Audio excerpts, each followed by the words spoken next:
I am going like after the hustle, because I know that the best way to kind of manage your energy and your productivity is to, wind down, maybe watch like a bit of TV for 30 minutes, get to bed, get your rest in, because that's just as important as anything. And entrepreneurs are absolutely terrible at looking after their health. But what happens is in your 20s and 30s, you can get away with it.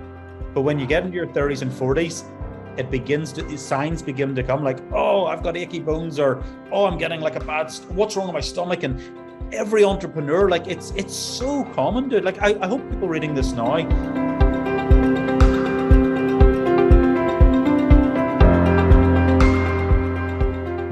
All right, well, today we have a real Fox with us for this interview. That's right, Andrew Fox. We go way back, and this is going to be an interesting episode. I'm going to ask him something. Now, when I say way back, I'm talking 15, 16, 17 years that I've known him, watched him, tracked him.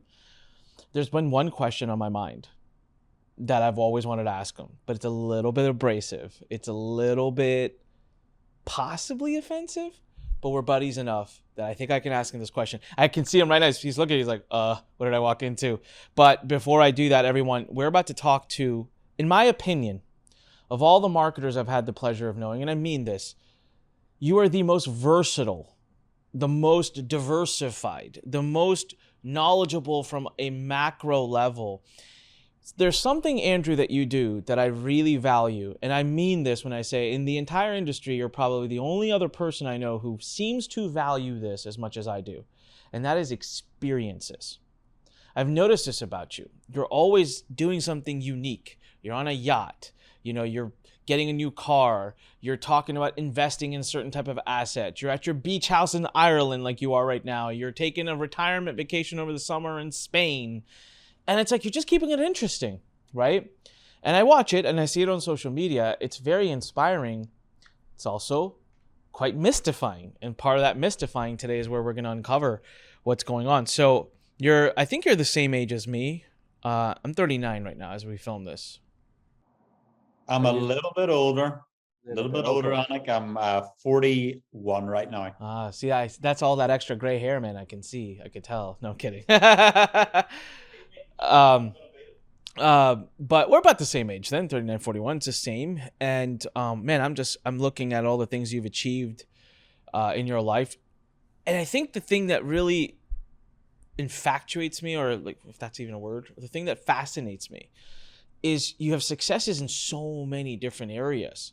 You go into crypto, bang, 33x return in crypto. You decide to launch a software. Now you've got a software company, and I think I've seen you with the software company for years now. I've seen it around. You had a mastermind. You've done like everything, and it's interesting. So I want to talk to you about that today, but first I just want to say, Andrew, thanks for being on the podcast. It's absolutely great to be here, Anik. And like I said, we've known each other for 15 years or so, and dude, what a journey. And there's still so much more to go. It really is. So very few people in the industry I can actually have that sit back conversation with, right? Because this is the year, and I think if anyone listens to my podcast, they know that I'm going through a lot of introspection, reflection. I jokingly tell my wife, I think I'm having a midlife crisis. It's not like depressing or bad. It's just more like there's more. I feel it. It's in my bones. I feel I'm like, I'm not living up to my fullest of potential. And I'm like looking around, and I know you messaged me and I was talking about this. I'm like, Andrew, we've dominated this space. We did what we were set out to do in this space. We've made really good money. We have whatever we want. And I was like, but I'm really thinking about kind of going in a different direction and targeting a different audience or whatever. And immediately you reply back, you're like, listen to this podcast, listen to that person, do this, watch that. And I was like, see, you don't reply back like that unless you've been in a place and you've had the same thoughts and questions and whatever, in your mind. I guess I just want to talk to you first. We're going to talk about a lot of things, but let me put my big question out to you. Okay, this is where we're going to kind of center. This is what I've been wanting to learn about. You have multiple houses, you travel, you have a yacht, you have multiple supercars. You live the life from at least what we can tell, what I can see. Then I see what you publicly share about the money you make, and this is where the question comes in, the dots don't connect for me. I've known you for 15 years, and I've always said, I gotta ask him, because he's not lying. I know him, he's not lying. But like, okay, if you do a launch and it does $1 million, that's awesome. But I know what that nets. I know what that means to people when when you launch $1 million. It's not going to pay for multiple vacation homes. It's not going to pay for a yacht. So I've always been like, what's he doing behind the scenes? What's Andrew doing over there? And I think that's going to be a bit. Now I see your list. You sent me some notes about your success. I'm like, holy crap, Andrew's doing everything behind the scenes. And I think that's something I'm really, really interested to learn more about today, is how you approach wealth, how you approach your money, how and why you do so many different things, but how you've been able to kind of blend it with this, like, what sounds and seems like a perfect lifestyle. So the first question I want to ask you, right? I want to go with, is it the perfect lifestyle? Have you achieved the lifestyle that you dreamt of? Like, are you living the dream life? Or are there areas you still feel like you want to refine? It constantly evolves. So let's go through it. When I'm 20 years old, I am Ferrari obsessive. And it's not because I'm materialistic and stuff. It's, if you're a car guy, like, I just wanted this Ferrari 355. This was my goal. So I was working in a car wash, earning $5 an hour, telling people at the car wash, I'm going to be driving a Ferrari. 80-90% probably thought I was crazy, but there's probably 10% that says, you know what, young man, I think you're going to do it. And, that was, I suppose, the goal at my time. Now, going back to having this dream lifestyle, there's always been a balance with me, Anik, where I've done things, strategically. So, for example, I knew that before I bought a Ferrari, everyone told me, look, you should buy something like a hard asset, like real estate. So I was like, oh, but I want to buy the Ferrari first. And you're like, yeah, but you can't buy the Ferrari if you're living at your parents' house. And I'm like, well, I could.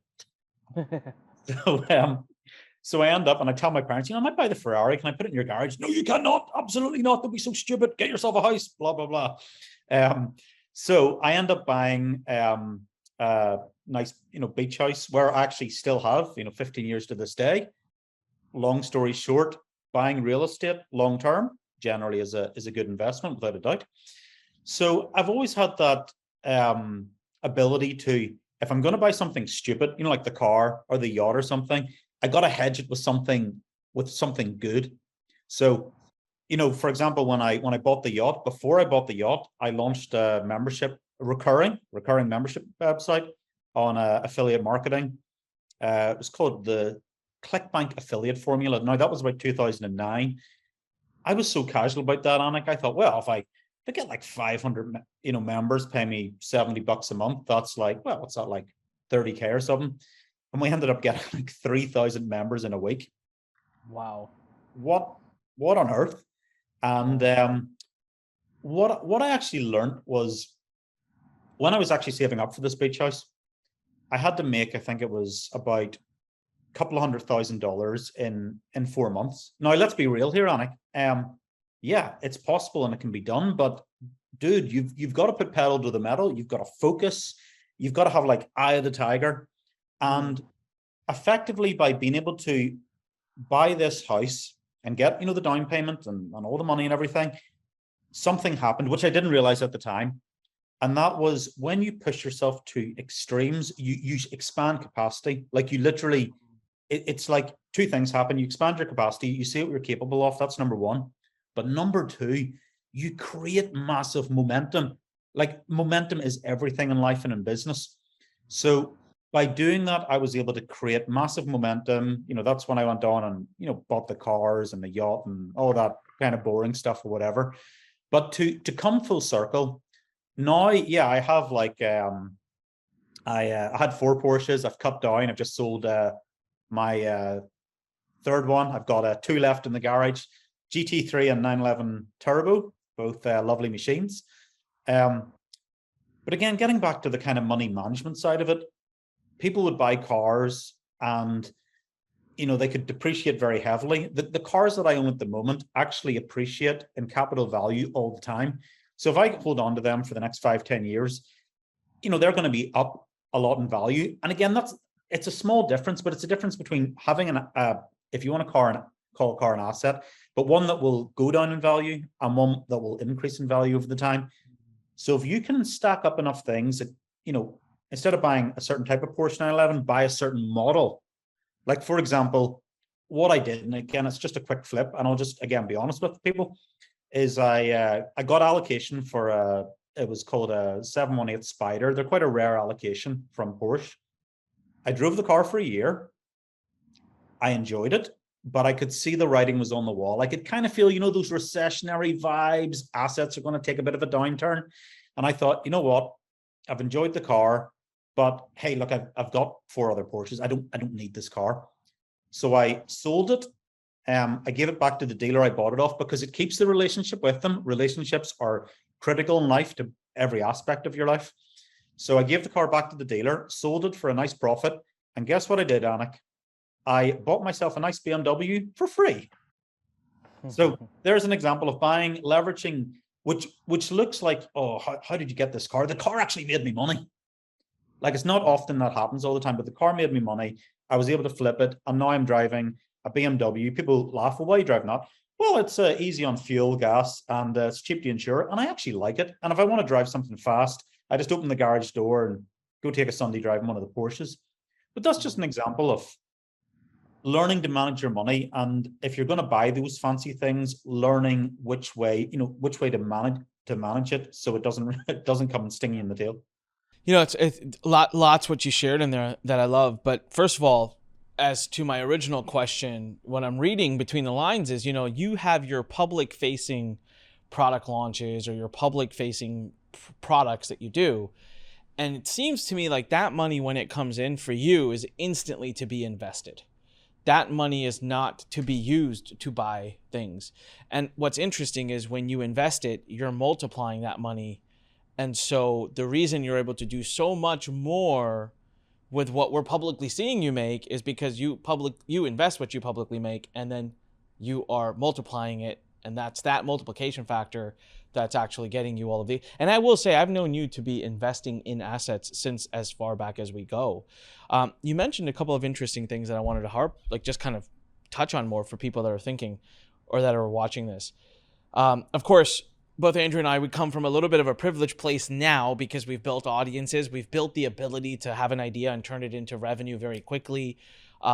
It wasn't always like that, but for me even, in 2021, so a little over a year ago, I used to have an Audi R8.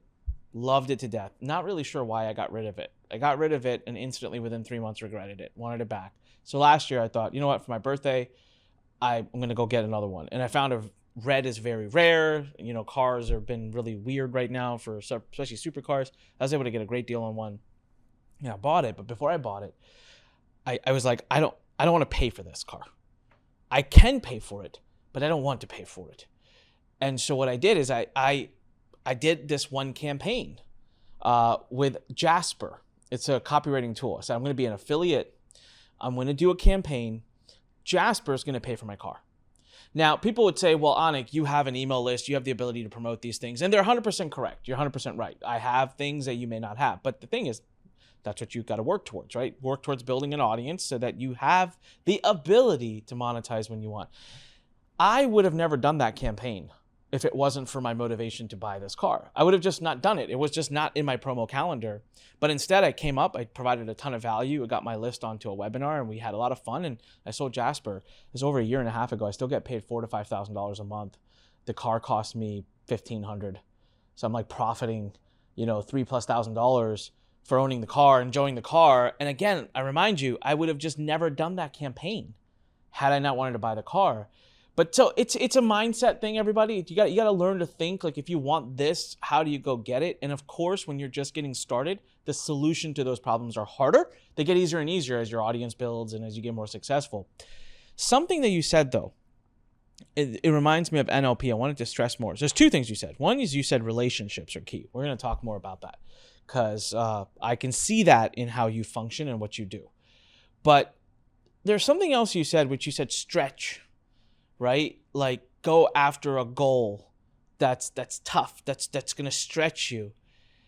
This has been a big part of my life. And I didn't know, but there's an actual exercise in neuro-linguistic programming where you do exactly that. So this is a true story. Anyone who has seen this, I made a movie called Lethal Commission.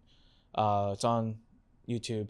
I, I had to do a scene, okay? It's a very uncomfortable scene where I'm pretending to be dead, and it's like, then there's this like actress that I have to like, have this moment with. And I went to a coach, acting coach, to his house because I was petrified of doing the scene. And he made me, in front of his entire staff, he had like his cook and his maid and everyone, he sat them down as an audience and he said, pretend like you just walked out of your house and your dog just got run over by a car. Go. I was like, huh?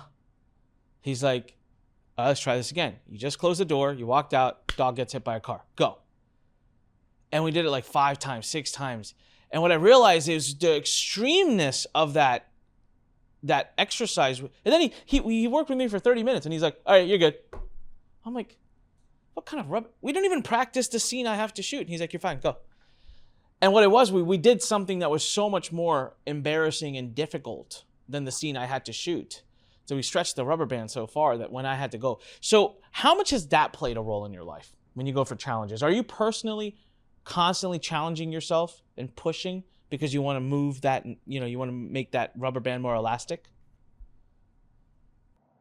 It's one of those things, Anik, where result is it's a system of process. So what I mean by that is, when people think, this is what happens, I'm going to do this launch and I'm going to make like $200,000 and then I'm going to go on holiday, and they get ahead of themselves. So people will ask me, because my launches in JVZ and on ClickBank have set some pretty good records, and they always aim, are you aiming for a record? And honestly, Anik, I've never really, I don't really shoot for an actual record or an amount. I shoot on what is going to get that result. So for example, I'm going to look at the offer. I'm going to say, right, I need the offer to convert. So if the offer doesn't convert in the front end, you're host. You need to have a good funnel on the back end to then increase your customer value, because that then means when affiliates promote it and they see that they're getting these good conversions, that they're going to keep promoting. And it's like any industry, people tell their friends, yeah, it's converting really well. Yeah, let's book a webinar. So if I can put all those components in place, and I can also speak to affiliates and, get them on board, talk to them be genuine, not like, don't just hit them up and say, hey man, like I got a launch coming up. Hit them up, maybe look at their Facebook profile, look what's going on in their life. Like, it's like, Anik, if I seen you post something like, hey, I didn't have a good day or something, I'll reach out to you and say, oh, hey, Anik, what's going on, bro? Like, having those relationships and actually taking the time to talk to people and genuinely care about them, rather than just thinking, what's in it for me? Because you need to think about what's in it for the affiliate. And obviously, a lot of the time, let's just be honest, when affiliates are promoting, it's financially driven. But at the same time, they do like a bit of recognition. Like if you say, hey, I've got this launch, by the way, I like your product. We've actually been using it inside our own product and recommending it to members. And they're like, oh, cool, that's pretty cool. Like the other, I was talking to a potential affiliate for upcoming Zappable launch. And when I messaged him, he hadn't replied. But when I messaged him, Anik, now this is the key, okay? You want to find out how to get access to people. I said, hey, I just have a question about your software, because that could be useful to our members. Dude, he replied, like, he magically came online. So you've got to know what buttons to push on people to get them to respond, and how to nurture that relationship. But like I said, you've got to do it with some genuine intent. You've got to really care about it, think about it, and then deliver. Like if you say you're going to recommend someone's product in their members area, you recommend it. Go back to them like 3 months later and say, hey, dude, we recommend your product. We've already made like, $3,000 commissions, passive. We're going to keep pushing members in and they're going to keep buying your product. Hey, that's pretty win-win, dude. So then you leave a good taste in their mouth. So when you actually go back to them for like a future promotion or a future project, wherever it may be, you're building that good relationship. And I think that's what I've tried to do differently over the years. And honestly, I don't have a manual for it or a hardcore strategy. It's just kind of maybe a bit natural. And, the results show up as a result of that. And if I do a good job at that, hopefully I'll get good results. If I don't, then the results may not be as good. Yeah. So for example, and we'll flip into talking about relationships, but you bring up something really interesting. I've always taught this. So this is strategy. and I see this a lot with people who reach out to me, which I love to hear from everybody, but of course it gets overwhelming. But sometimes people will send me this long message, and there's so many things wrong with that. So first of all, I don't know who you are. So the incentive for me to read the long message is nil to none, because we don't have a relationship. I don't know enough about you to genuinely want to read such a long message. And if you knew me, you would know I don't like reading long messages, so you wouldn't send me a long message. But the bigger thing is the message is all I. Can you do this for me? Can you do this for me? Can you promote my this? Can you do that? Can I get on a call with you? Can you do this favor for me? And I'll tell you, man, I mean, as much as I want to help, sometimes it's just like I don't have enough hours in the day, right? If I've got all this group of people that are actually customers, that are vendors, that are like paying me, or that are my, employees, and it's like I'm going to help them before I help anybody else. The strategy that I've deployed, and this has worked so well, and this is coming from a guy who's used to be one of the top affiliate brokers or doing the biggest launches in the industry, is when I first reach out. So like picking on Andrew for a second, right? Not that I would need to do this, because with Andrew, I would just say, hey man, what's up? Can I talk to you? But let's just say we're not like that good of friends. And my first message to him would be like, hey Andrew, so which is the latest Porsche you just got? It's going to be a really short message, or it's going to be like, hey Andrew, are you in the UK right now? It's meant to just yes, no, real quick answer. And I call this opening a conversation with permission, because once I have engaged you, I'm invested in this conversation. So I am more likely to continue conversing with you. And this little trick I have trained people, I think, on to make a lot from it. So just a little communication technique to those of you who are watching. Relationships, let's talk about this. You have brought it up multiple times just in this podcast. And actually, whenever anyone in the industry thinks about Andrew or thinks about Foxy, yachts come up. It's like here's Andrew, here's a yacht. This yacht mastermind of yours, I mean, you've had some of like Russell Brunson, Matt Bazak, you've had other huge people come to this. So I knew you before it, but I feel like I got to know you because I would just see this mastermind. You ran it a couple times, but it's such a it seems like such a big part of your story. I don't even know if it was that profitable. Do you do these? What was the design behind that? Was that specifically designed because you were like, all right, time to build some bigger relationships, network, get deeper in? I mean, you take people onto the boat and you're floating in the ocean. I mean, people aren't going to go anywhere. You got to get to know each other. Was it just Andrew likes yachts and so come join me on a yacht, or was it strategic? Was it more thought out? Again, combinational. So I knew I could use it for business. I knew I could use it to get relationships, but primarily, I mean, I'll just be honest.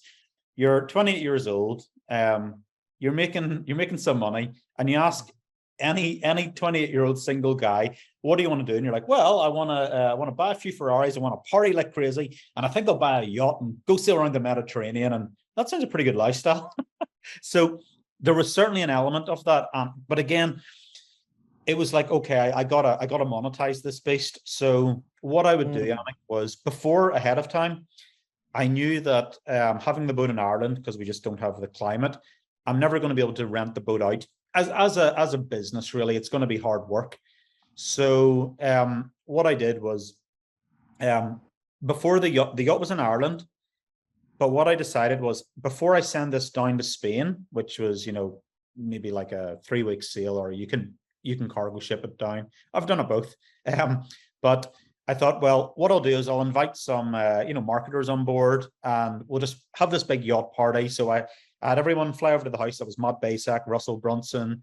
He introduced me to a guy called Paul Lynch, who I then went on to do a multi-million-dollar project with. Thank you, Russell, for the intro. He still jokes, hey, Foxy, where's my commission for that deal?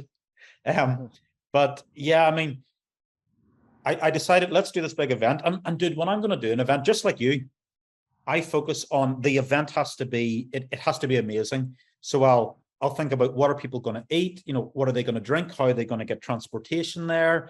I want to make them feel special. I want to give a good time. I really want to entertain people.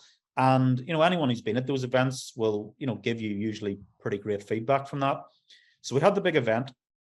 And then I decided to move the yacht to Spain. But when I moved it to Spain, I'd already been in contact with one of the charter agents down there saying, look, I need to rent this boat out down there because obviously it's going to cost me a lot of money and, docking fees and insurance and all the things that go with yachting. Like an engine service on a car, just multiply that by 10 because it's a yacht. Yeah. So, so I would charter the yacht out. And I'll share some figures, not every year, again, just to be transparent. But, some years we would do from the charter business, we would do about 75,000 euros, which at the time was about $90,000 in charter revenue. And then I did an event with Peter Parks, who's a great friend and a business partner of mine. And, we hosted an event on that and we charged $25,000 per person. I think we had maybe 7-8 people on that. So that was a few $100,000 in revenue for that. The costs weren't too much. Again, it was very, very profitable. So from the charter revenue and from the mastermind, I was certainly profitable. And then I could use the yacht in my spare time. On top of that, Anik, what we did were, again, this was kind of planned ahead of time. Peter stayed back after, everyone had went. And we just recorded content for 2 days.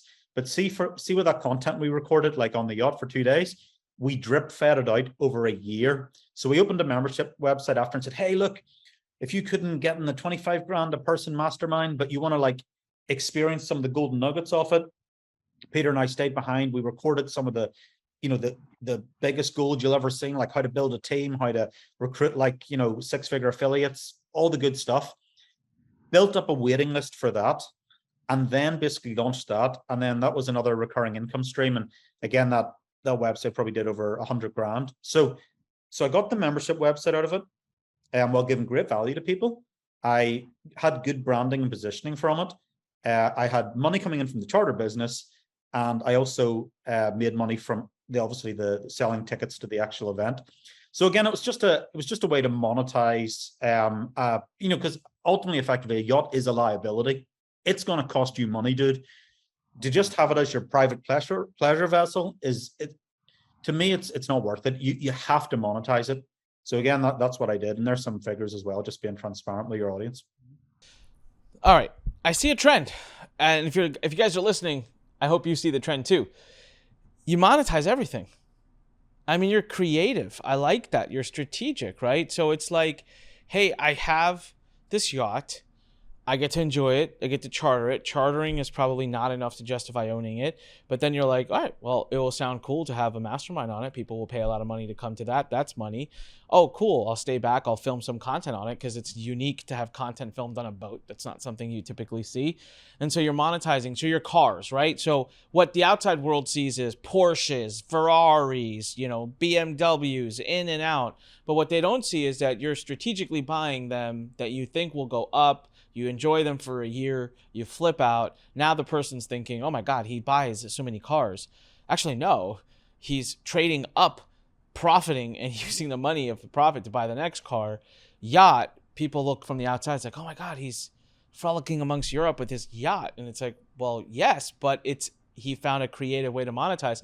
I'm sure you're doing this with your homes too, because I feel like you have multiple homes. Because before we started this episode, what did I ask you? I said, where are you in the world right now? Because you're always in a different country, staying in a different house. And you're like, I'm at my beach house in Ireland, which I kind of laugh because in my head, I never think about Ireland being a beach spot. But is that what you do with your houses too? Is that how you've been able to, do you take those houses and turn them into rentable assets and use them when you want, but the rest of the time it's monetizing?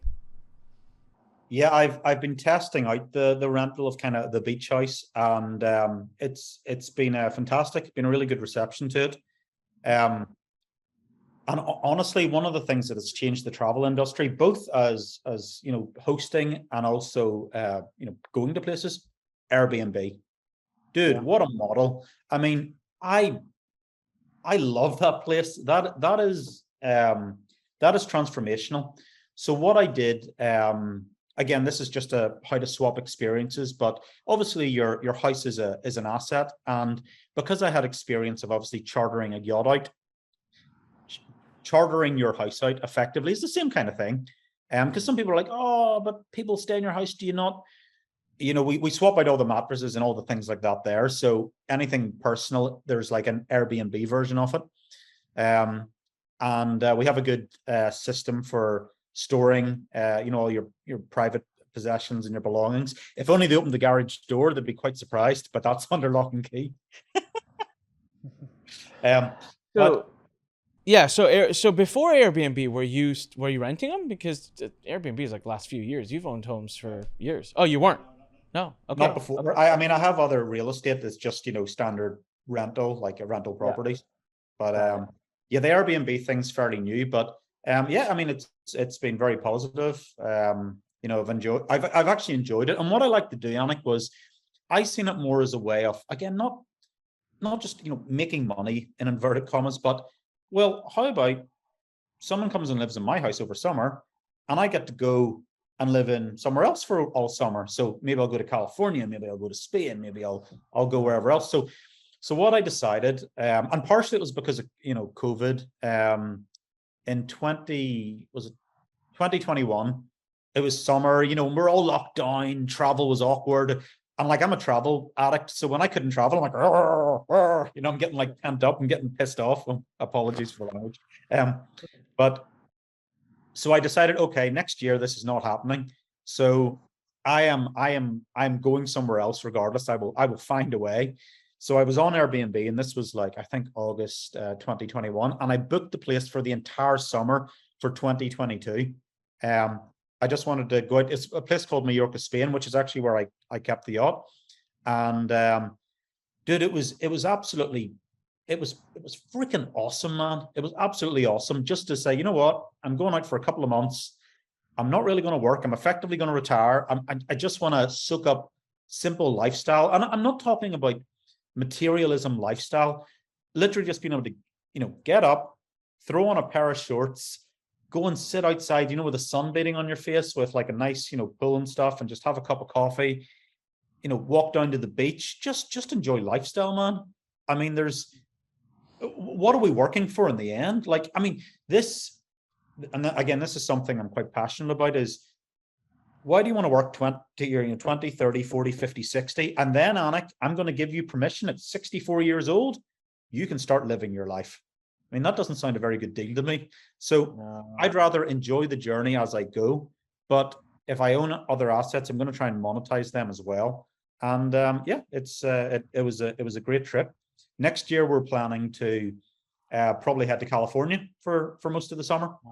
So that means I'll get to come out and hang out with you and fly across the East Coast or vice versa. But again, that's another way where I naturally have a lot of good business contacts in America. It's like a second home to me. It's an amazing place. I don't know. We gotta get you some babies. That'll I would be inspired right now. So by the way, my wife and I love traveling, and we feel the same way during COVID, pent up, going crazy. And then of course, right when travel restrictions open up, she's like, I'm pregnant. And I was like, super excited. And I'm like, I won't travel. But best thing ever is that little baby girl. But we're getting ready to travel starting soon, so it's going to be fun. But yeah, man, I love that. Okay, so that retirement thing you did. Let's talk more about that, because I think that people that are watching right now, they're going to get some really, really good inspiration from that. And I haven't really talked to you about that. I saw it. It was super inspiring. Can I tell you, I'm considering it myself.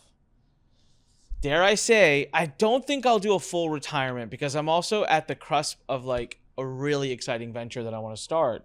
Probably had I seen your thing a little bit earlier, I would have maybe like built a 3-month window between. But yeah, it's interesting to see what you did, how you did it. I want to talk about why you did it. I think there's a lot of knowledge there. So just so everyone's watching and listening, here's what we're going to do. So right now we just talked about how he buys Porsches and yachts for free. That's really what it was. I mean, because he's getting paid to own Porsches and yachts. That's probably going to be the title of this episode, because it's a brilliant way of thinking. It's a big mindset shift. The second thing that we're going to talk about now is retirement, voluntary retirement. And the third thing I want to talk to you about is you've got launches coming up. You've got a project you're super excited about. And I want to talk to you about what you do when you're preparing for a launch. I'm really curious. What does a Foxy do when you've got this product launching that's coming out. It's a few weeks away. How do you prep? What do you do? How do you deal with the relationships, the planning, and all of that? But let's talk about retirement. Have you ever heard of the Mexican fisherman? Have you heard that story? Yes, yeah, the parable about going to the beach and saving up for this. Yes. So I don't want to butcher it, but yeah, it's a great. Yeah. I'll butcher it. I think the theme of it, I think everyone who's watching should really hear this, because I have been all about the Mexican fishermen lately, like all about them. All right. And I swear, this is why I joked I'm going through my midlife crisis, because I'm just getting new perspective on a lot of parts. And I want to take our listeners through this too. So there's a fisherman. He's lying. He's done with his morning. He's gone out. He caught just enough fish to be able to pay for the lifestyle he has, which is he went home and he gave the money, and now he's lying on the beach on his boat. He's just sleeping. He's covered his head. And investment banker walks up to him. Says, "What are you doing?" He's like, "How many fish do you catch?" He's like, "I caught this many." He's like, "Why? It's so early. Why are you done already?" He's like, "Well, I'm done. I don't need any more." He's like, "Yes, but if you caught more fish, you could sell more. You could make more. If you made more, you could buy a bigger boat. If you bought a bigger boat, you could sell more. If you sell more, you could buy 2 boats. Then you could hire people. And then when they're all collectively getting more fish, you're making more. You could get so big that one day you can sell the company, and retire, and you can just hang out on the beach all day long, do whatever you want." And the Mexican fisherman's like, "What do you think I'm doing right now?" And it's like, man, I heard this story years ago, and it made me angry. I'll tell you why, because the underlying lesson in the story angered me. I was like, no, must hustle. It's too simplistic. It's great to build that company and sell it. And then I don't know what happens this year. Actually, I do know what happens this year. It's my baby girl. It completely changes. So many people told me, as soon as you have a girl, it wasn't even a boy. They're like, as soon as you have a girl, it's gonna change your perspective on life. And I'm like, perspective, like I'll be a great dad and it'll be awesome. But like, no, now it's like, we're recording this podcast, and like, brother, I know what time it's gonna end, and my butt is gonna be in my car racing home, because I get to spend that last 2 hours of the evening with her, right? And that is worth more to me than any money. I'm not going to do another episode. I'm not going to do another video. And that's the Mexican fisherman. But that's what you're doing. You're the foxy fisherman, man. That's what you're doing. You just got up. You're like, it's summer. I'm retiring. When I saw that, I'm like, what stunt is he up to now? So be honest. What led up to that? What was it? Was it any kind of burnout? Was it any reflection moment? Was it any aha moment? What made you suddenly go, I'm closing shop. I'm going to Spain. Isn't there a girlfriend? Don't you have anyone that needs to go with you that'll miss you? Don't you need permission from anyone? Like, talk me through all of this. Well, I think the COVID thing, as I said, we were kind of really, that was pent up over a year, because obviously normally I would be, flying to America. I don't know. I'm usually over there 2 to 3 times a year, staying for 2, 3, 4 weeks at a time. So obviously that kind of, threw a spanner in the works, and then obviously couldn't travel to Spain or anywhere really. So I think I decided that the year before, I want to have something really to look forward to, and something different. And now that I've done it, Anik, and I will talk through the experience, but now that I've done it, if you said, "Do you want to go back to Mallorca next year, Spain, and have 2 months of retirement?" I'm like, no, not at all. Because now I feel like recharged and reinvigorated. And I'm like, I kind of want to, maybe go out to California, because I can have fun out there, but I can meet other entrepreneurs and clients and business people, and just have great fun, great energy. But for the year past, it was absolutely the right thing to do. So yeah, it was just, I suppose, just being able to go out, just chill out, have fun. Even my, my parents, so they flew out for, I think they were meant to be flying out for, I think it was 8 or 9 days, and they were having so much fun. And I said, "Hey, Mom, Dad, do you want to stay on like an extra, I don't know, like 3, 4 days?" And they were like, "Well, we don't want to impose." I said, "No, it's awesome having you out here." So yeah. I mean, but you got to look back on that, Anik. Like, I'll look back on that. I'm very blessed. My parents are still here and stuff. But to be able to share those moments and not be tied down to a restricted sort of 9 to 5. And again, I'm not hating for anyone who's doing that at all. But it's it's the freedom, dude. It's the freedom. It's the freedom of choice being able to do that.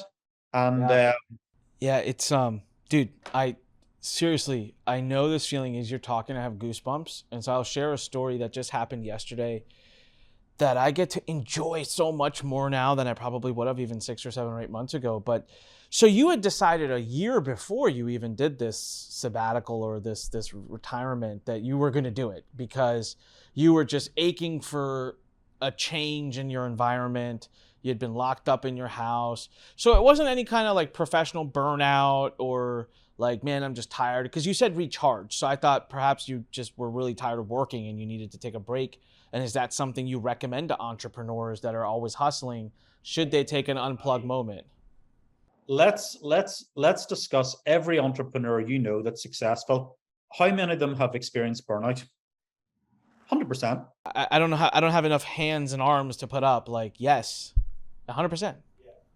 And I mean, I suppose, as you get, older, you learn how to manage yourself. Like, you remember John Reese, the $1 Million Day, John Reese. Yeah. He's a good friend of mine, fantastic guy. Where the heck is he? What's he doing now?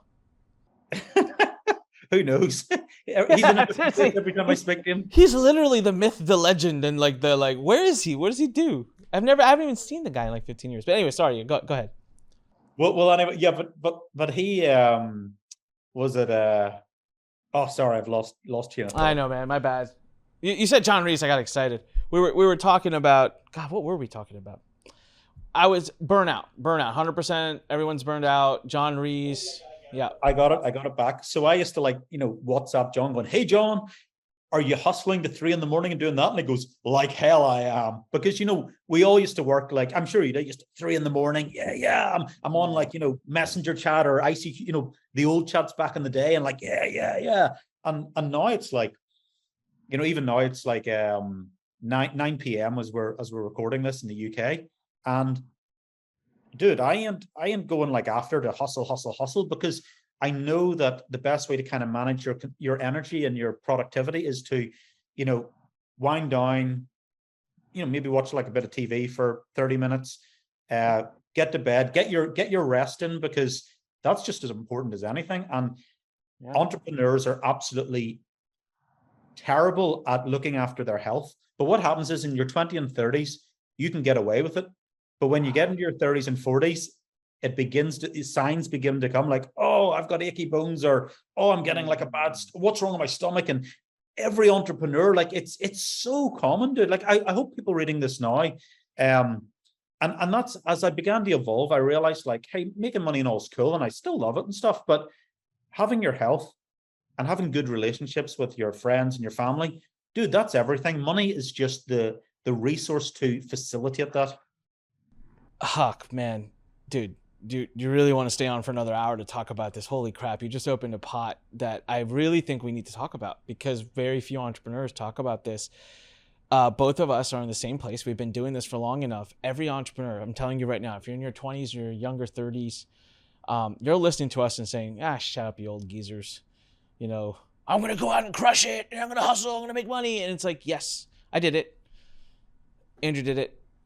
I'll tell you what happens, man. At some point, we just bought, it's a true story. This is like a few weeks ago. It's just kind of sad. Probably first world problems, but we bought a brand new car. My wife got a brand new car.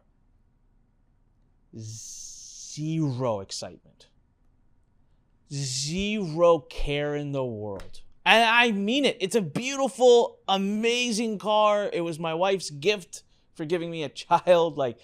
It's a very momentous occasion, but we are just loving being with the baby. We are just loving everything else in life right now that it just did not carry. And I'm very present to this right now, realizing, holy crap, I'm changing, right? And you will see it. The health part, Andrew, holy moly, my health, I have been the worst to my body, and I am paying for it now.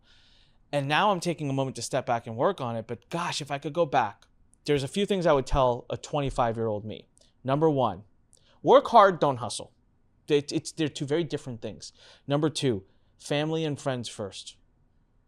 Just above work always, because those relationships, they're just so important. Number three, health, please. Like, sleep well, eat well, hit the gym, take your supplements. Don't stress. That hustle culture, then you're up till 3-4 in the morning, you're stressing out. Stress is the worst thing for your body. It's the worst thing physically, psychologically, mentally, emotionally. It kills you. And so preach it, man. 100%. You nailed it on the head. So yeah, let me just intervene here, because there's a great caveat on this. Does that mean that we should just live stress-free lives, no stress at all? Absolutely not. But the secret, Anik, the secret is to compartmentalize it. Like, for example, I'm doing this launch next week. Is there going to be longer work hours? Is there going to be stress? Absolutely. Like, that's just part of it. But the secret is to do your launch, get it over and done with, look after your customers. But it's like a bell curve, it goes up and it comes back down. And don't stay at that elevated stress levels, because you're not going to achieve anything in the long term. You will just like burn out in some way. So that's the thing. It's about managing that stress. Like, I can't remember what, I think it was an Ed Milet podcast, but we were talking about that, to have this word balance all the time in your life is difficult. Absolutely. But to actually be able to, like, when you have to turn it on, like a sprinter, you got to sprint, you got to make it across the line. And then, okay, you're not going to go sprint back and forward. You've got to know when to sprint and when to control it. And I suppose that comes with wisdom. It's like a soccer player, like say Cristiano Ronaldo. He can't run or make the same runs he can, so he has to like work with his head. He still scores 20 goals last season. He's 37 years old because he's working with his mind, not just his physicality. So I want to give everyone a few examples of things that you will do with wisdom, as Andrew said, right? And this is what I'm doing.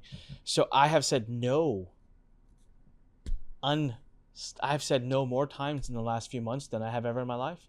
Projects, opportunities, no. I'm really focused on one thing right now. I'm just going to do that. You know why?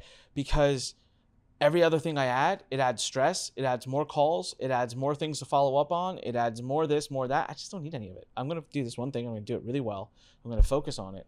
Last night, here's my routine, everybody. And this is so funny because this is wisdom. This is age. 5 o'clock, I run out of here. I'm home by 5:15 to 7, time with my daughter, play with her, feed her, put her to bed. My wife, it's kind of my wife, me and her. It's a really amazing bonding time. 7 o'clock, she hits the bed. Yesterday was gym time. I was tired. I'm really backlogged on work. We have an event coming up, and I want it to be an epic event, and so I'm like backlogged on some work. And my wife's just like, "Why don't you just skip going to the gym today, and just finish that work?" And I said, "No, not doing that." I said, "You know what? Guys, I'm gonna tell you all something right now. Things have a way of working themselves out. Like 80% of what we create stress about, stick to the plan." So I went to the gym, and I'm just so glad I did. I loved every minute of it. I came home. I worked a little bit because I just needed to finish one thing last night, and then I did it, and then I woke up this morning, and guess what? Nothing is burned down. Building is still up. We're still on schedule. Everything will be fine, and I'm sticking to the schedule. What I would have done a year ago is cancel the gym, spent till 2 in the morning, and we'd be in the same place, but I'd be more stressed out. I'd have no sleep. I'd skip the gym. And I'm just realizing we create these scenarios, and if you just learn to stay focused and disciplined about how you invest your time, everything else works itself out, and it's pretty uncanny how that works. So yeah, saying no more, enjoying time with the family more. I love the retirement concept, and I love how you said, "Hey, I won't do it again, not that way." I just wanted to get it out of my system. I did a sabbatical in 2020, 1 month, where I was just home. I just didn't work, and holy moly, was it revealing. It's nerve wracking too for anyone who's going to do it. If you got control problems, it's tough. Like, you have to let go. But really interesting stuff. So the retirement was interesting. I like your perspective right now that you're kind of preaching about, hey, balanced lifestyle, live the life that you want to live now, and don't put it off until later. Next year, you might take a few months in California. You got to launch here and there.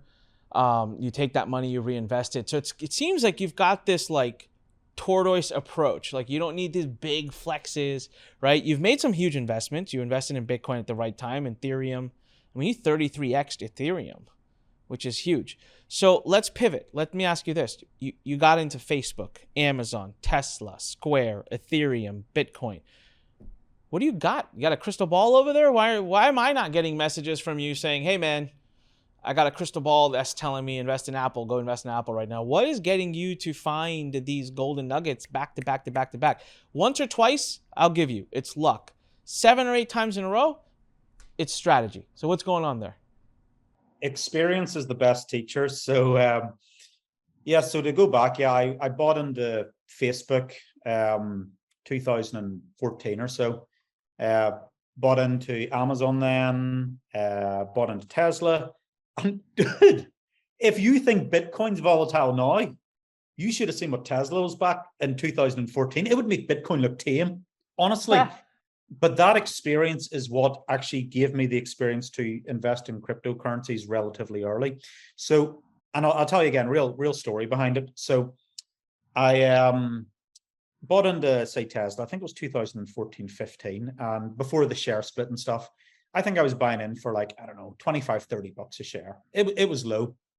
So I ended up selling a good chunk of that. I think I pivoted a bit more into Amazon, and then I went into something else. Long story short, part of the investment I sold, I think I turned like $5,000 into $30,000, right? And I was like, whoa, I made 30,000, Anik, I'm the man. But long story short, if I had just held on to Tesla and just had not done anything else, I think those shares would have been worth at their peak there in the recent, bull run, maybe $250,000 or so. So I was like, okay, well, I've learned a lesson here that I'll still sell and take profits along the way. 100%. There's nothing, you never go broke taking profits. At least take the capital that you've invested off the table. But I'm always going to let money run. I'm always going to let it run in an asset. So when I sort of discovered Bitcoin around that 16, 17 era, I started to read up on it more, and I was like, okay, I'm beginning to get this digitization. And let's look at the fundamentals, okay? So are we going towards a more digital world? Are we going to stick with paper cash and stuff and all that? No, we're going to digitization. Look at what has happened with, we have yet to feel the elastic band effects of this, all the money printing, and you can see the effect it's causing with inflation. I mean, it just devalues kind of currency. So the dollar is rising against every other currency now, which again is kind of good for me because I earn in dollars and I get it in pounds in the UK, and obviously the exchange rate's very favorable. But I'm thinking long term, Anik. So eventually the dollar is going to come back down. What goes up must come down to everything in life, and it's interesting to see what's going to happen. But with Bitcoin, as you know, it's it's a finite asset. Gold is scarce. Gold is a scarce asset. A lot of people refer to Bitcoin as digital gold. Now, do I think, like, if you ask me now, is Bitcoin going to be around in 10 years? Could it be worth like 300,000? Could it be worth $1 million? Could be, absolutely. Could it have just disappeared off the scene? Absolutely. So I'll tell you my plan with it, okay? I know, I really believe that it gets to $100,000 at least. Like, I believe it gets to 100,000. I don't know when. Could it be 2014, 2005, 2006? Yeah, absolutely. So what I will do is, when I was buying in 2017, I thought this asset can go to $100,000. I was watching a guy, I don't know if you've heard of Tim Draper. He's a venture capitalist, and he spoke on stage. I think he actually acquired the FBI's confiscated Bitcoin for like $650 a Bitcoin. And, he became a billionaire out of it in the recent bull run. It's dropped back down, and he used to joke, well, what am I going to trade back into? The dollar? Like, are you crazy? And I always respected Tim Draper. And again, this is an example of, rather than me thinking I know everything, well, look at people who you respect and value and think, hey, that guy might actually know more than me. I'm going to go with, I think Draper's got a good bet. And then look at the people backing Bitcoin, like, Jack Dorsey, founder of Twitter, also payments company Square, who I was an early investor in Square. I bought into Square shares at $10 a piece. They went up to $270. Now they're down around 70.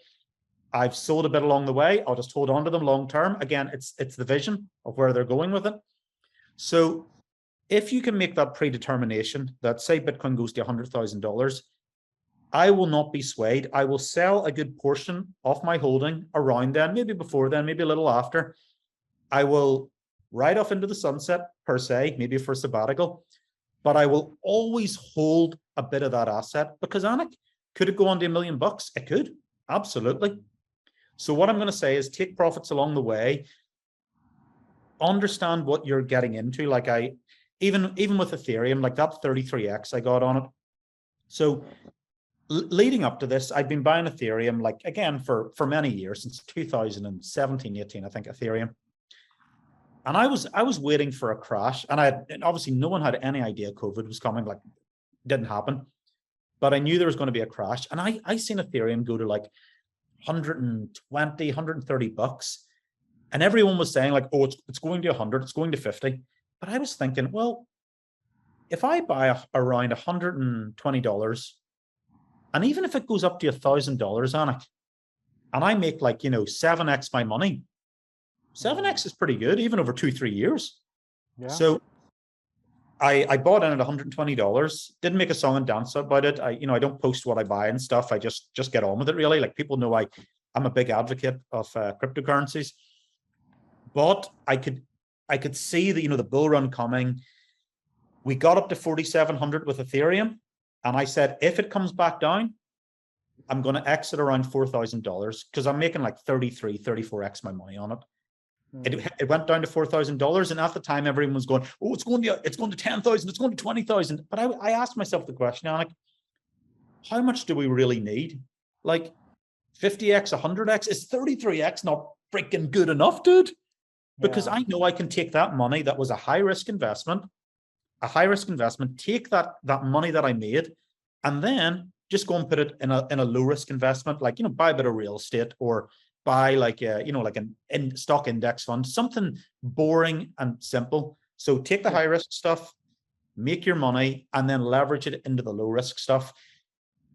The people that get burnt all the time are the ones that keep getting greedy. Oh, it's going to 50. It's like Bitcoin. When Bitcoin goes to 100K, people are going to start going, oh, it's going to 200K. It's going to 300K. Dude, it might on that cycle. I don't know. But I know that I will take profits along the way. And the people that keep going, that keep shooting for the bigger numbers, they're the ones who go broke and go, what went wrong? What went wrong, dude? And you're like, dude, you got greedy. No. Very smart.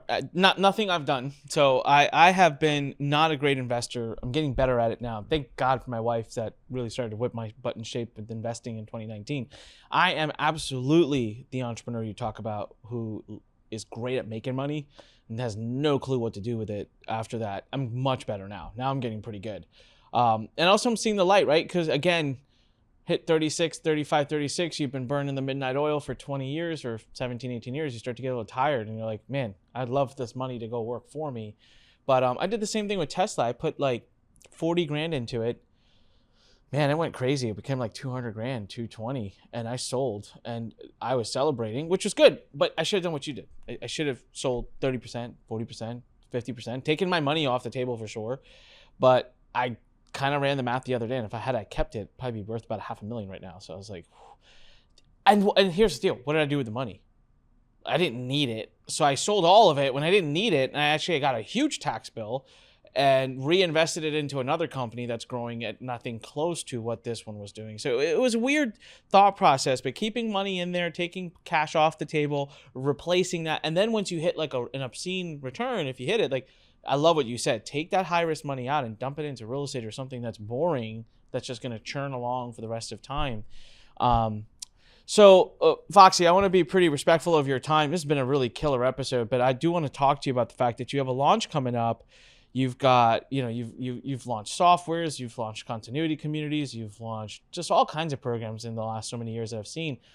What's going on? First of all, what is it? How can people get involved? I know it's a superb software. How can people get a copy or help promote it for you? But then also just talk a little bit about what a launch cycle looks like. When you have a product launch, how long ago did you start working on it? Is it a multi-month thing, a multi-week thing? And how much of your life is taken up with these launches?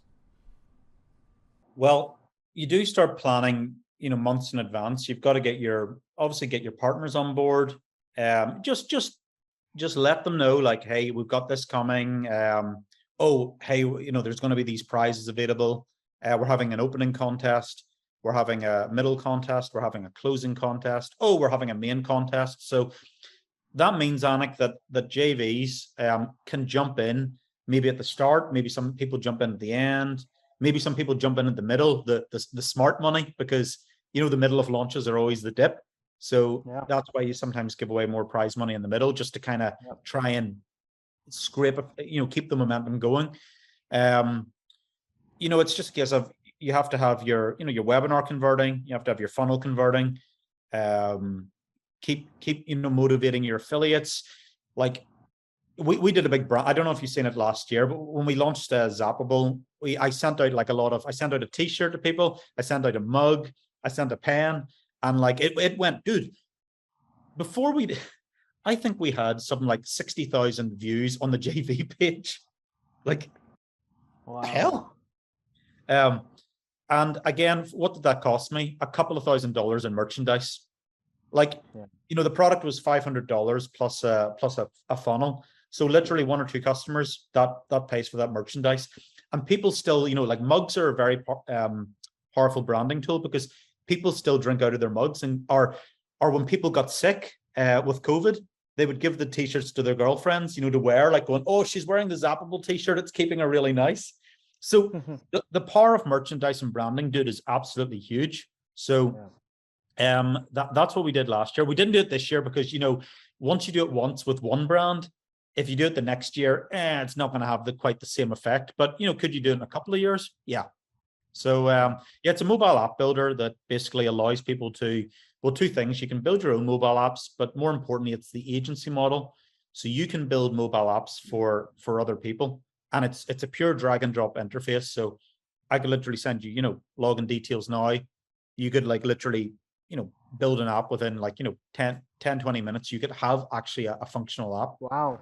So people can basically start to launch apps for local businesses, online businesses, any business who says, hey, I would love to have an app in the App Store. You say, hey, X amount of money, I'll build it for you. But then behind the scenes, go to Zappable, 20 minutes, done. And now you're getting paid, possibly recurring, on having that app. And the secret is, if we teach our customers how to make money with the software, then they're going to stay with us for years. And we do. We have customers. We started this 7 years ago, and customers, we still a lot of original customers. They just love. Some people say they even buy our products not because they wanted the upgrade, but they like being part of the family.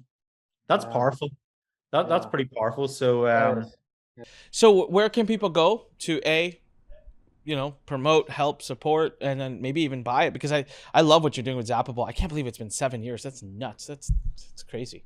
I feel like it was like last year. Zappable.com. So ZAPABLE.com. And then if you want to recommend it as an affiliate, it's just zappable.com/JV. And that's got all the good details there. It's been constant, like, guys, every year I've seen this thing do, and I didn't realize it's been 7 years, but it's really cool. This was the first year that I kind of took a step back and I was like, I really want to look at what it is. We haven't promoted software as much at Lurn in the past, but we're going to get more into it now. And I was really impressed. I'm like, wait, click and drag, like you hear click and drag funnel builders. I've never heard of click and drag app builder. And I was like, that's neat. I can see the impact of that. I can see how easy that is to market to businesses that otherwise don't want to mess with it. So really, really, really interesting. So Andrew, what else is going on? Tell me. So you got this launch coming up. What else are you excited about this year, next year? Is there, you've got another project. You did tell me that you're trying to help entrepreneurs like myself figure out what to do with their money. But so give me the professional, which I think is this project that you have coming out. Give me the professional thing you're looking for. What are you looking forward to on the personal side? I would say, dude, I'm at a stage now. I know this is going to sound absolutely terrible, but I just love simple things like, sunshine. Oh, you disappeared off screen there, Anik. Oh, you're back. Sunshine and a good cup of coffee and just spending good time with friends and family like that. I know it sounds terrible, but like, as you say, it does not sound terrible. Sounds amazing. Sounds amazing. It's just like, honestly, even, and again, like no ego aside, like if I fly to America, do I fly business class? Yeah, usually, but if I flew economy or whatever, am I going to feel like a lesser? I don't even care. No, you're right. You go through a period of really caring. I think you care the most when you don't have it. You care some when you do get the first round. You don't care as much as you did before, but you still care. And then you kind of stay at this like, I care. And your care actually goes up because now you want bigger, better things. And then all of a sudden, I'm telling you, there's a point, everyone, when you've achieved, like, you've driven the Ferraris and you've, flown the private and owned the yacht and you've had 3 houses. It just goes, pew, just dives because you realize. So the thing I'm most excited about right now, Andrew, is I found out yesterday evening that my nephews, who are like 10 and 5, are going to spend the holidays with us. They're flying from California, so they want to be with my daughter for her first Christmas, and they are going to be in my house, and I am freaking ecstatic. And my brother-in-law called me today, and he was like, are you sure? They're a lot of energy. They're really excited to just be. And I was like, stop talking. I cannot wait. Like, I'm going to plan for the trip starting now, which I got to be honest with you, 2-3 years ago, maybe not. I would have been happy to see them, but I've also would have been like, oh my God, I got to take time off of work. I got this, I got that. Now I'm like, the way you think, your mindset, you say it's changing. Yeah, it's just like, screw work. I don't care about work. Where I'll work when I'm done. And actually, they're coming on their own. So I'm actually going to get a chance to fly them back. I'm going to take them back home, and it's just that time is going to be just me and my nephews, nobody else. We're going to be flying together. That's that 6-7 hours. That's like, God, that time is going to be so much fun because I've never really been just with them. Like, there's always been someone else around. This will just be us. I'm very excited about it. Tell me about professionally though. You've got an amazing thing coming up. Tell me more about that. Yeah, this is. I think this could be mega, Anik. So like I said, I do a little bit of consulting. It's if people, kind of message me or kind of bug me a little going, hey, I need help. And I just go with gut instinct. Usually I jump on a Zoom with someone. I say, look, here's my, coaching fee. If I have a slot, I'll charge $30,000 for, it would be a year's coaching, but I only take them in 6-month increments. And for that, you get like a set. It's not about hours and hours of my time. It's like, right, you're going to get 1 hour a week for the first month, and then we're going to do a 45-minute call twice a month. So it's all about like high impact, and that seems to work. That seems to be. I get them off and running for the first month, and then the next 5 months, it's a call every 2 weeks, and that format seems to work for me. And I literally maybe have like, I don't know, 2 to 3, 4 clients max at any one time. No more. Don't care. It's not about money. Nope. That's my allocation. But anyway, this is where this project came from. So sometimes people come to me like, oh, I want help with my sales funnel, or I want to get affiliates on board, or I want to, get better conversions, or, just all the usual marketing stuff. But then I show them, look, I'm going to show you how to increase, up the income in your business. Let's drop the expenditure, because that's the middle bit. That's your profit. But what are you doing with your profit? And they're like, well, I don't know. So some clients literally they go and buy like 3 cars and a boat, and like and they kind of go, well, I don't really, what do I buy with my money? Like, what do I do? And I'm like, well, you want to have your money working for you, because when you put your money into a liability, all it's doing is bleeding you dry all the time. There's nothing wrong with having nice things, but you want to have some assets to hedge against your liabilities. So when I actually show them this investing stuff, Anik, like a really clear plan, and then I say, hey, if you can build up X amount of money from your investments kind of passively, then this is what I call your freedom number. I.e., let's work out how much your living costs are per year for you to live. Now that's going to be personal, like for you to live at a comfort level that you're happy with. And if you can make that kind of passively, well, that's your freedom number. You don't have to actively work anymore. And because a lot of these clients, they do pretty well. I mean, they can achieve that in 2 years, maybe 2, 3, 4 years. And that's a pretty short, That's a pretty good deal. And when I actually show them this blueprint, Anik, they then go, oh, holy crap, this is amazing. So what do you think happens to their motivation now and their focus? Shoots up. through the roof because they have a goal and they have a target. So obviously I couldn't teach this individually with, wanting to help everyone. So even my clients said, like, you need to show this system because no one's teaching this and it's not taught in school. You need to teach this. So I've set up like a new brand. It's called Be Free, as in, like the little bee, and it'll be like your journey to financial freedom. And it'll be, okay, here's, if you're employed in a job, or if you're an entrepreneur, whatever one, we're going to show you how to like manage your income, how to look at your expenses, how to get a benchmark. Then we're going to show you the different investment vehicles that you can use. Again, high risk, low risk. It's going to be up to you to build your own balanced portfolio. Then once you have a target, you know how much you need to save up to basically get to this freedom number. So I don't know the exact format of the course. I think it's probably going to be a 6-week sort of web class at first. I'll maybe do it live, and then I'll have it like pre-recorded. Like the recordings, which people can access at any time. Because again, from a business point of view, that means I get to do it live to kind of iron out any kinks, just to see what's good, see what's bad about the program, what I can improve.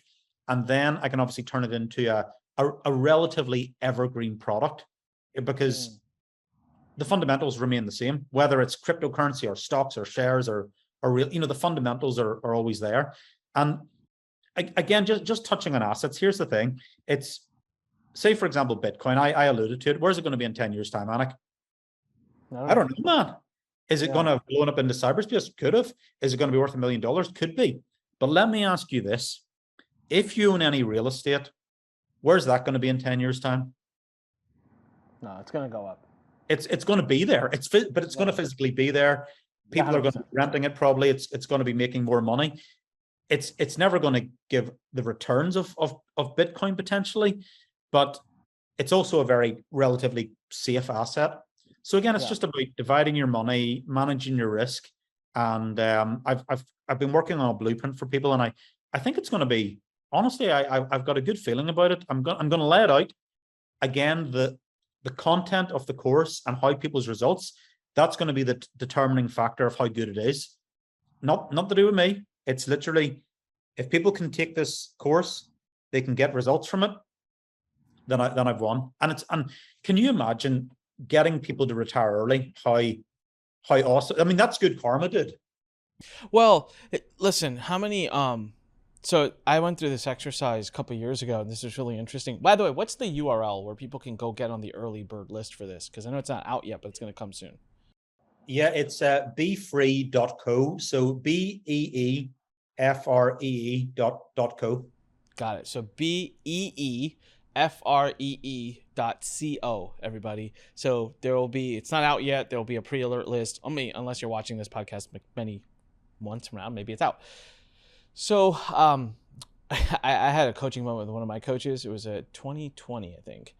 And the coach was we were just talking. He said, well, how much money do you want to make? And I said, $5 million a year. Profit.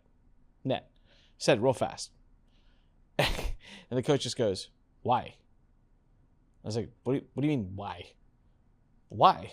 Why do you need to make $5 million a year? So, because that's my goal. That sounds great. $5 million net. That's like $400,000 plus whatever a month. That's awesome. He's like, well, what are you going to do with it? And I'm like, I don't know. It's not important. I want to make $5 million a year. So he was like, well, let's have a fun exercise. So we walked through. He said, I want you to live a lavish lifestyle in your mind. Let's write it out. How many cars do you want? How many vacations do you want to take? What kind of house do you want to live in? What's your beach house cost? And we ran through all of this. And dude, and I'm talking lavish, all right? We're talking private flying, we're talking cars, we're talking multiple vacations, multiple homes. And I was shocked. I mean, it wasn't a small number, but it was like less than $2 million.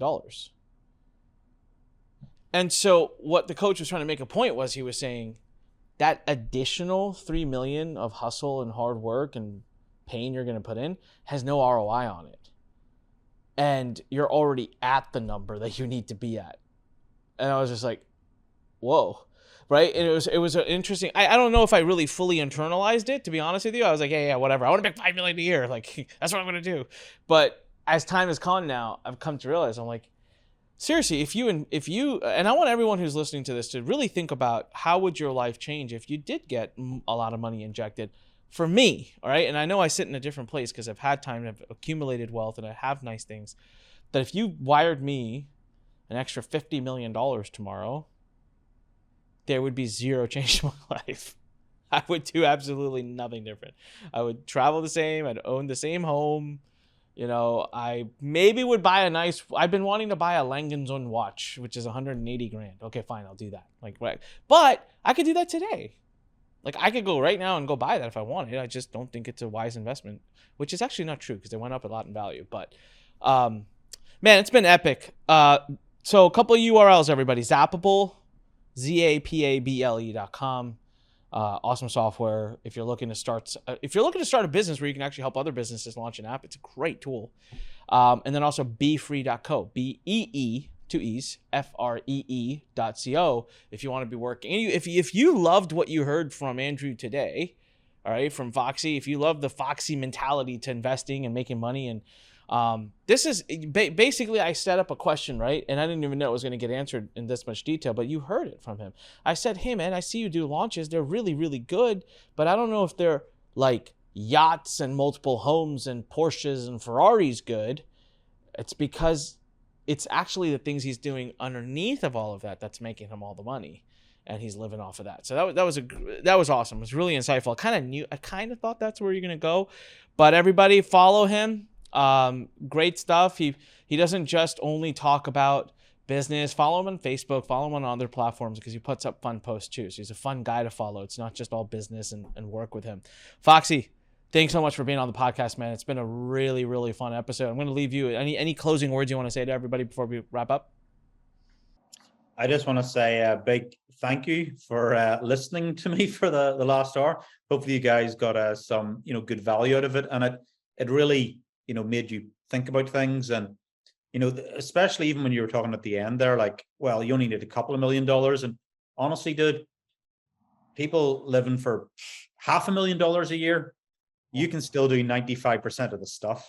Oh, by the way, yes. I what I meant was, even for the most lavish of lifestyles I could think of, wasn't necessary to have that much money. So you're 100% right. If you don't need 90% of what I had on the list, you don't need, dude. It's actually kind of a waste of money.